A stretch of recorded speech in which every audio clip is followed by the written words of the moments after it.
Hey guys, thank you so much for tuning in to another episode of the Insta-Size Unfiltered Podcast. I am here with the lovely Sadie Jane from the Instagram handle @SimplySadieJane. We are in Tokyo, Japan, which is nuts. So nuts. It's been a whirlwind. The past couple days have been crazy. Really. Yesterday we shot for 16 hours. And today we are actually going to be walking up to an observation point so we can overlook the city, overlook Mount Fuji. So don't mind the huffing and puffing because we do have a little walk ways to go. But I figured we would kickstart this interview off by asking you, how have you enjoyed Japan? Yeah. Anything, what's been your favorite part, favorite piece of content that we've shot? Let it. Yeah, this has been so amazing. I, first of all, feel so honored that Insta-Size asked me to come and be a part of this creator tour. I felt so connected to Tokyo. I've never obviously been, but the moment we got here, I just love, we've been to so many different shrines, and it's been so beautiful for me as I practice so much mindfulness in my life to see how peaceful it is throughout the city. Like, I really feel like it's like an ongoing a theme throughout the city is like the peace follows, because there's like shrines in the middle of, you know, those like skyscrapers. There's skyscrapers. I like skyscrapers. I mean, that works too. And we, you know, turn a corner and there's a beautiful shrine and people are respecting it, bowing to it, praying to it, you know, lunchtime, break time. So in the middle of their day, it's like super calm and peaceful. And it's super clean. I've noticed the cleanliness. Clean. Yeah, even just from the plane to the airport, everything's so clean, everyone's so kind. It's just been yesterday was so long, 16 hours, but it was literally one of the best, like the coolest day. We woke up at 4:30, met down in the lobby, and then proceeded to shoot at, I think, 5 or 6 different locations. Yeah. The rainbow cotton candy was probably my favorite part, just because it was so fun. And it was so good.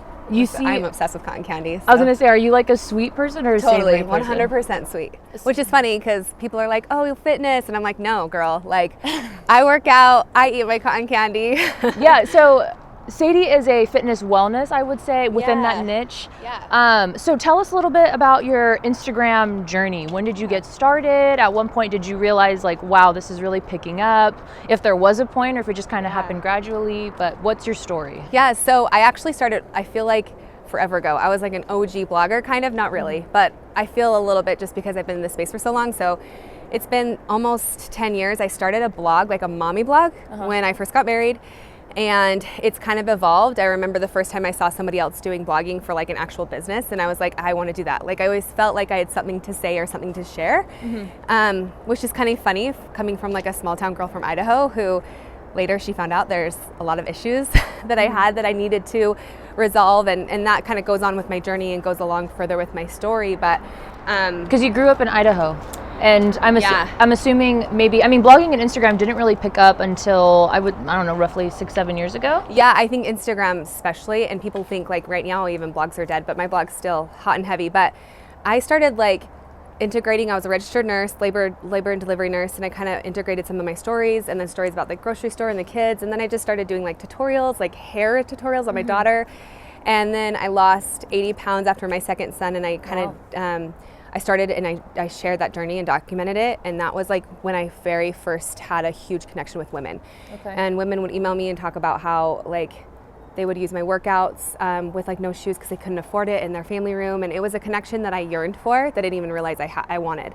And it was cool because then I took a leap. I had not ever gotten paid for a sponsor post, and I said, I'm doing this for full time. So I quit my labor job and I said, I want to do this. Like, this is I felt so passionate about it. That's amazing, because I feel like a lot of people don't find their passions, you know, until much later on in life. So the fact that you were able to discover it because of, you know, your passion for creation and being able to connect. I think Instagram, that's one of its biggest highlights for me, is the ability to connect with so many people in so many different walks of life and having that relatability factor.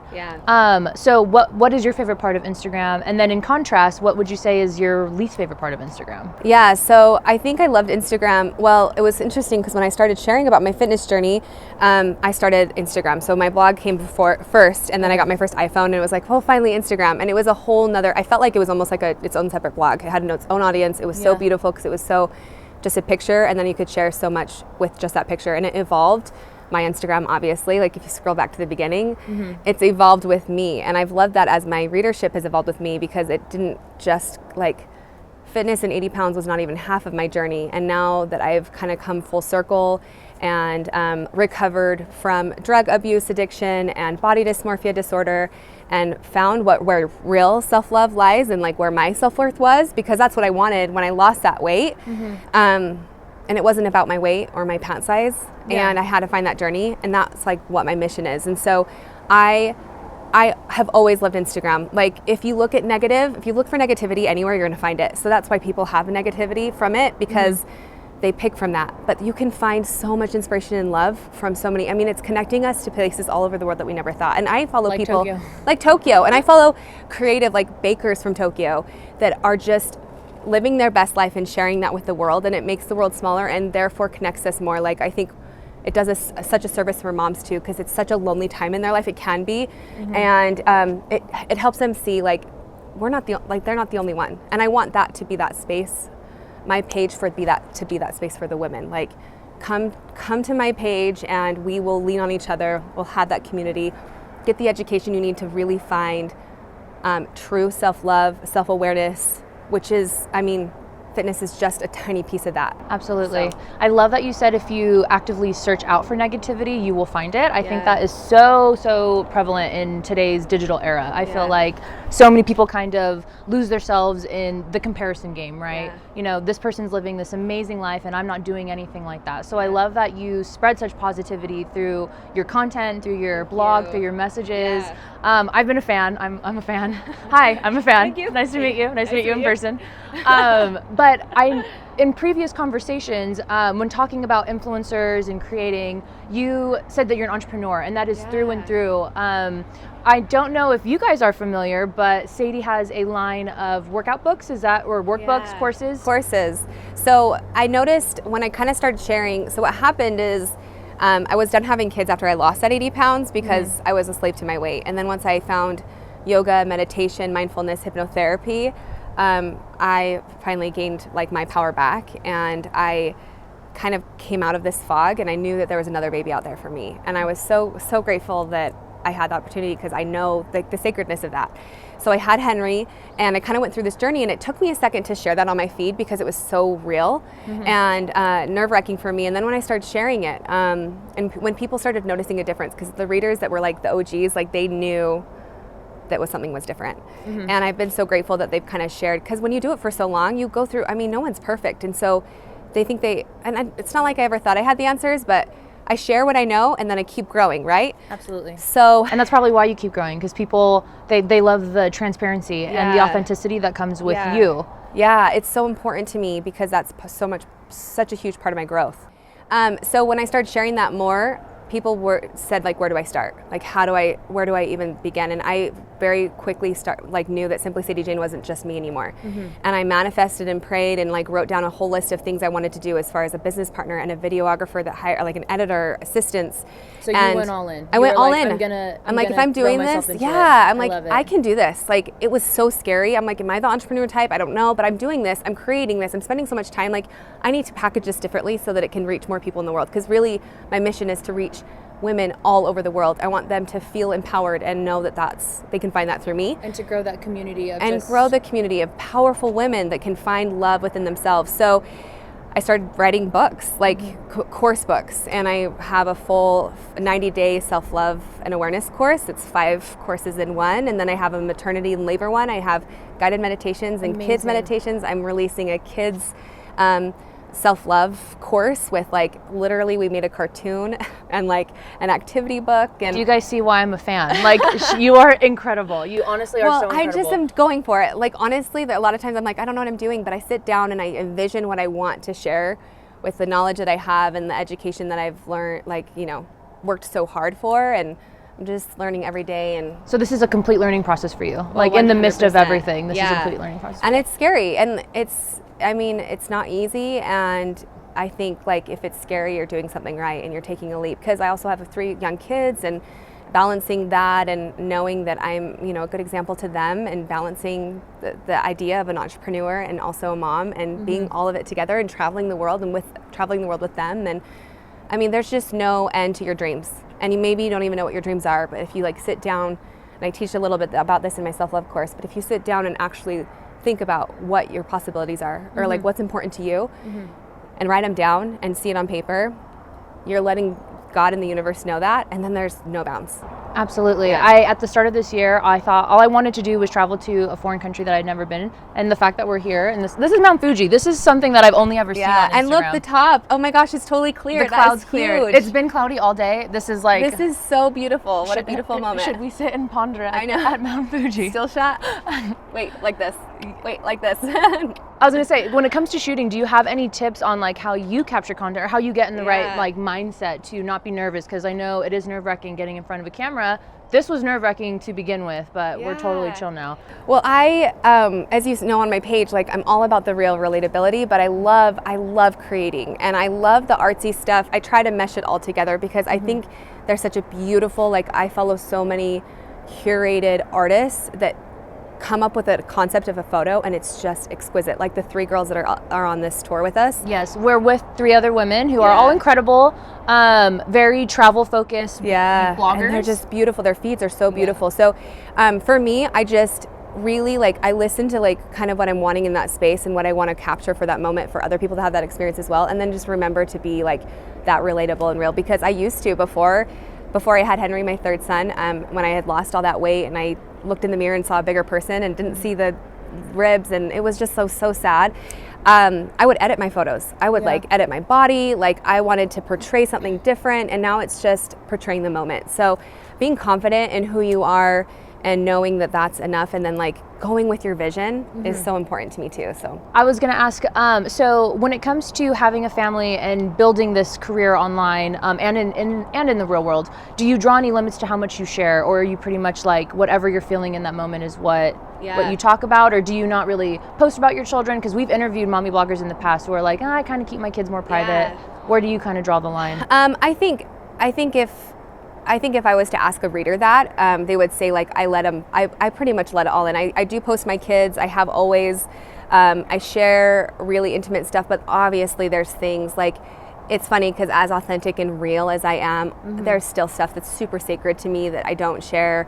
A lot of my personal family stuff, my parents, my family dynamic, I do share a little bit about that because it's such a pivotal part of my journey. Like trauma of like my childhood and stuff like that, but also at the same time, I think there's a piece. I think that's what's how you mold authenticity is there's still a piece that's sacred to you. Absolutely. But also knowing that doesn't look the same for anybody. You know, other people can be as genuine or like real, but maybe some people, their brand just isn't that. And so that's 100% like the key too, is not looking at anybody else and how they're doing it, but like sitting in yourself and being like, okay, what do I feel comfortable with?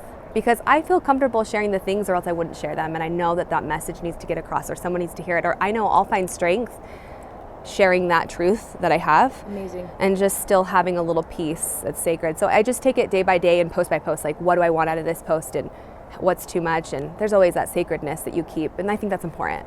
I think this is, we were joking about how like Dateline-y this is going to be, like walking up the ramp, coming up here, and I feel like this conversation. Where were you May 2nd, 2018? Did you see him leave the restaurant? Exactly.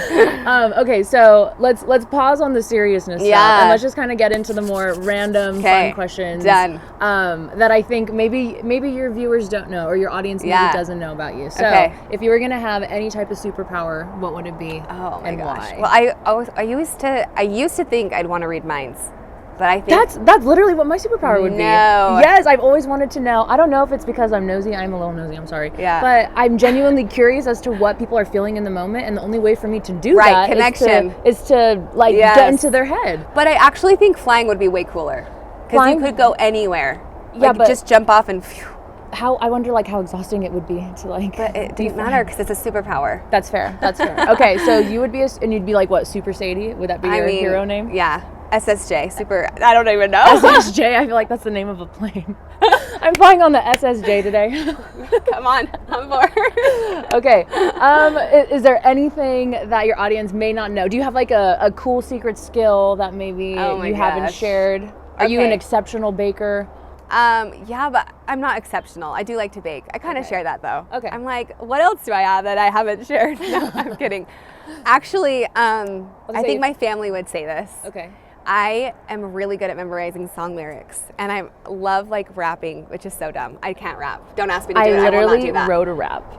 I wrote a rap song. Yes, girl, I wrote a rap song. Should I beatbox? I mean, you could, but this is your interview. This isn't my interview. Well, I'm not doing it on the fly. I'm just saying, like, ever since I was young too, I connection, like the 5 senses. I talk about this also in my course. That was like not a planned like tag for that, but 5 senses, and music is one of them. That connection to the soul, the sound waves, like sound baths, all those different waves, the beta waves that go through your mind, and I just like love, and it's just a way, I don't know why, a song will come on and I'm like, yeah, I know. Anyway, you know, I wish I could memorize other things the way I memorize song lyrics, because there will be music I haven't listened to. Okay, we need to come up. That's our next business. So what we're gonna do is we're gonna have like an anatomy and physiology book, and we're gonna come up with songs for it. Okay, and so sell it to nurses. Sell it to freaking nurses, pre-nursing.